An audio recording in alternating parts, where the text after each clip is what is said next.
एकनाथ शिंदे, उद्धव ठाकरे, शरद और अजीत पवार चुनाव नतीजे तय करेंगे महाराष्ट्र के दिग्गजों का राजनीति भविष्य। देश के दूसरे राज्यों की तुलना में महाराष्ट्र की राजनीति एक अलग ही प्रवाह में बह रही है।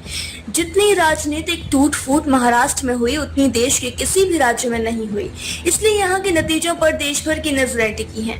लोकसभा के चुनाव नतीजों के बाद राज्य की सियासत में बड़े उलटफेर से इनकार नहीं किया जा सकता।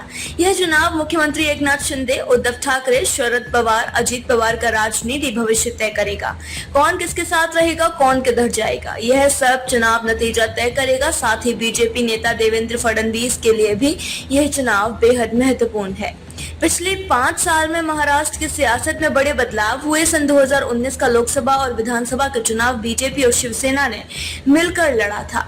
विधानसभा चुनाव नतीजे आने के बाद बीजेपी और शिवसेना के बीच ऐसा टकराव हुआ था कि बीजेपी की आई हुई सत्ता हाथ से चली गई। शिवसेना ने कांग्रेस और एनसीपी के साथ हाथ मिला लिया और उद्धव ठाकरे मुख्यमंत्री बन गए, लेकिन उनकी कुर्सी लंबे समय तक नहीं टिकी रही। उनकी ही पार्टी में बगावत हो गई।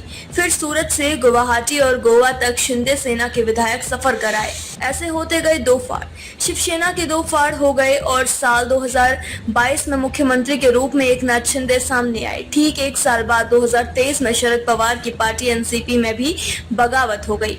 शरद पवार के भतीजे अजीत पवार ने चाचा से एनसीपी हत्या ली। साथ ही उनके परिवार में भी बिखराव हुआ।